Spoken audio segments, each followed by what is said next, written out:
Un sospecho drug pusher el muri después ella imbesti na pulis durante el bypass operation alina tugbungan anoche. Yamuri aquí na su mismo casa si Raymond Acas y Gallardo, 27 años residente de aquí na Latero Drive Barangay de Tugbungan. Después ella imbesti man tirahan kontra con el mga operatiba durante el kondukta kontra droga illegal alin na mensyonal lugar, mga alas 11:30 anoche. They are a pusher selling drugs.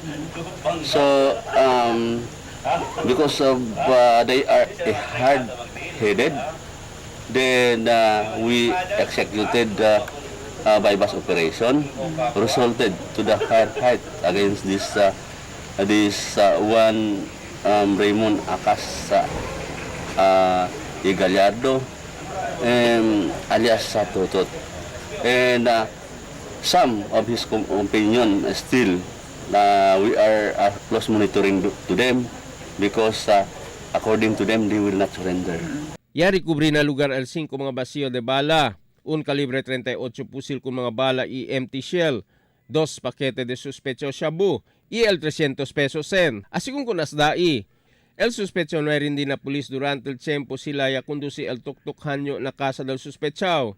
Con el cadáver de libal pamilya para alina la Merced Memorial Homes. Emil Tuban, Dateline Zamboanga.